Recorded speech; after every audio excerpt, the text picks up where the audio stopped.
तो आज की इस वीडियो में हम बात करने वाले हैं कि अगर आपकी डिलीवरी भी सर्दियों में होने वाली है, बहुत जल्दी में होने वाली है, जैसे कि नवंबर, दिसंबर या फिर जनवरी में आपकी डिलीवरी होने वाली है, तो आपको कौन कौन सी बातों का ध्यान रखना होगा।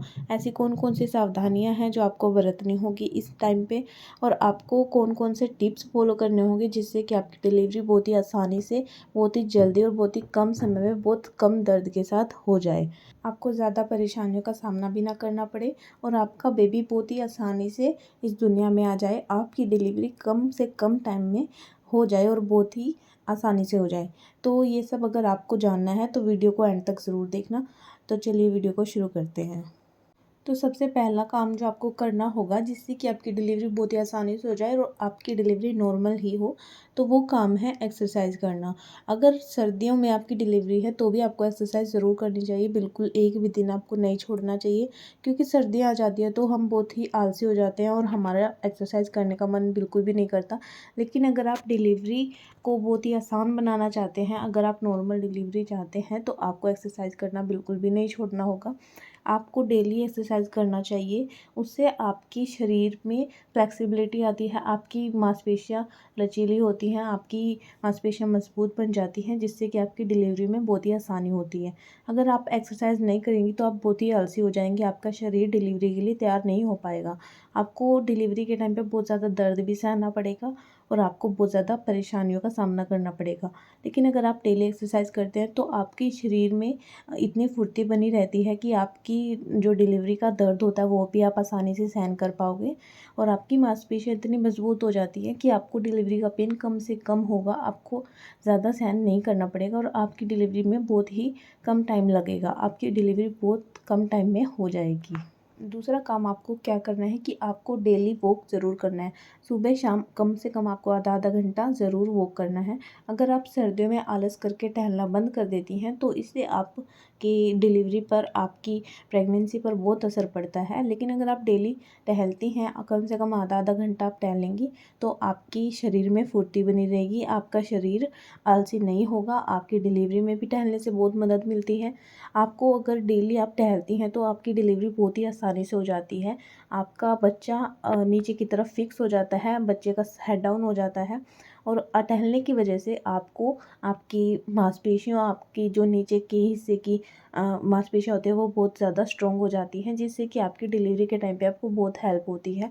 अगर आप डेली टहलती हैं तो इससे आपकी सर्विक्स का मुंह आसानी से डिलीवरी आते आते खुल जाता है। बहुत सारी महिलाओं को क्या होता है कि उनको डिलीवरी डेट भी आ जाती है लेकिन उनका सर्विक्स का मुंह खुलना शुरू ही नहीं होता है। लेकिन अगर आप डेली टहलेंगी तो आपके सर्विक्स का मुंह धीरे धीरे अपने आप खुलना शुरू हो जाता है और डिलीवरी आते आते तक वो बहुत ही आराम से, आसानी से पूरा खुल जाता है, जिससे कि आपकी डिलीवरी होने में बहुत आसानी हो जाती है। तो टहलने की वजह से आपको इतना फ़ायदा होता है, इसलिए टहलना आपको एक भी दिन नहीं छोड़ना चाहिए। चाहे सर्दी हो, चाहे गर्मी हो, चाहे बरसात हो, चाहे कोई सा भी मौसम हो। अगर आप घर घर के बाहर जाकर नहीं टहल सकती तो आपको घर के अंदर ही टहलना है, लेकिन आपको एक भी दिन अपनी वॉक बिल्कुल भी नहीं छोड़नी है। तीसरा काम आपको क्या करना है कि बहुत सी महिलाएं ऐसा करती हैं कि सर्दियों में पानी पीना बहुत कम कर देती हैं, जबकि हमें प्रेगनेंसी के टाइम पे पानी पूरा भरपूर मात्रा में ज़रूर पीना चाहिए। क्योंकि अगर आप पानी नहीं पीते हैं तो इससे आपको ड्राइनेस की प्रॉब्लम हो सकती है, जिससे कि आपके स्ट्रेच मार्क्स भी बढ़ सकते हैं, आपको खुजली हो सकती है। इसके अलावा आपके शरीर में पानी की कमी हो जाती है, जिससे कि आपके गर्भाशय में भी एमनियोटिक फ्लूइड की मात्रा कम हो जाती है। एमनियोटिक फ्लूइड की मात्रा अगर कम हो जाती है तो आपके बच्चे को काफ़ी नुकसान हो सकता है। इसीलिए आपको सर्दी होने की वजह से पानी कम बिल्कुल भी नहीं करना है, आपको भरपूर मात्रा में पानी पीना है। चाहे गर्मी में जितना आप पानी पीते थे उतना ही पानी आपको सर्दी में भी पीना है। सर्दी में आपको बिल्कुल भी ये आलस नहीं करना है कि अब सर्दी है तो अब प्यास नहीं लग रही है तो अब पानी नहीं पीना है। जब बल्कि आपको सर्दी हो चाहे गर्मी हो, बराबर मात्रा में आपको पानी पीना है, जिससे कि आपकी प्रेगनेंसी अच्छी रहे, आपकी प्रेगनेंसी में कोई भी कॉम्प्लिकेशन ना आए, आपके गर्भाशय में पानी की कमी ना हो और आपका बच्चा भी हेल्दी रहे। इसके अलावा आपको पानी ठंडा बिल्कुल भी नहीं पीना है। अगर आपकी डिलीवरी सर्दियों में है तो आपको ये बात बिल्कुल ध्यान रखनी है कि आपको बिल्कुल गर्म पानी, मतलब बहुत ज़्यादा गर्म पानी नहीं, लेकिन गुनगुना करके पानी ज़रूर पीना चाहिए। क्योंकि गुनगुना करके अगर आप पानी पिएंगी तो इससे एक तो आपको सर्दी जुकाम से भी छुटकारा मिलता रहेगा, और दूसरी चीज़ ये कि गर्म पानी पीने से आपका सर्विक्स धीरे धीरे डायलेटेड होना शुरू हो जाता है। गर्म पानी पीने की वजह से आपकी डिलीवरी में भी पेन बहुत ज़्यादा नहीं होता, आपको बहुत कम पेन सहना पड़ता है। और अगर आप गर्म पानी पीती हैं तो इससे आपकी जो सर्विक्स है वो अपने आप खुलना शुरू हो जाता है, जिससे कि आपकी नॉर्मल डिलीवरी पॉसिबल हो जाती है। तो आपको जब भी पानी पीना है तो गुनगुना करके ही पानी पीना है, ठंडा पानी आपको बिल्कुल भी नहीं पीना है प्रेगनेंसी के टाइम पे। अगली चीज़ आपको ये करनी है कि अगर आपकी डिलीवरी सर्दियों में होने वाली है तो जब आपका 8वां और 9वां महीना लग रहा हो तब आपको गर्म दूध पीना है। खासकर रात के टाइम आपको गर्म दूध पीना है और उस दूध में आप 1 चम्मच घी डालकर पी सकती हैं। आप अगर दिन में घी खाती हैं तो आपको रात को नहीं खाना है, लेकिन अगर आप दिन में घी खाने की बजाय, रोटियों पर लगाकर खाने की बजाय अगर आप दूध में डालकर पिएंगी, वो भी गर्म दूध में डालकर अगर आप 1 चम्मच घी की पी लेते हैं तो आपको डिलीवरी में बहुत ज़्यादा आसानी हो जाती है। घी वैसे तो प्रेगनेंसी में ज़रूर खाना चाहिए, क्योंकि घी के सेवन से आपका बच्चा भी हेल्दी होता है। लेकिन अगर आपका वेट बहुत ज़्यादा तेज़ी से बढ़ रहा है तब आपको घी अवॉइड करना चाहिए।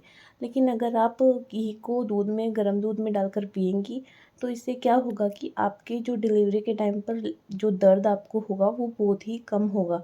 आपको वो आसानी से सहन किया जाएगा। और जैसे ही आपकी डिलीवरी पास आती जाती है तब क्या होता है कि आपकी जो बच्चेदानी का मुंह होता है वो धीरे धीरे खुलना शुरू हो जाता है और अपने आप ही वो डिलीवरी तक आते आते 10 सेंटीमीटर तक खुल जाता है। उससे आपकी डिलीवरी बहुत ही आसानी से हो जाती है और आपको दर्द भी बहुत कम सहना पड़ेगा और आपकी मांसपेशियाँ इतनी ज़्यादा चिकनाहट आ जाती है उनमें कि आपको डिलीवरी के टाइम पर बहुत ही आराम से आपका बच्चा डिलीवर हो जाएगा और आपको ज़्यादा परेशानियाँ भी नहीं आएंगी। तो आपको प्रेगनेंसी के 8वें और 9वें महीने में गर्म दूध में 1 चम्मच घी डालकर ज़रूर खाना चाहिए। इससे आपकी डिलीवरी के टाइम पर आपको बहुत हेल्प मिलेगी।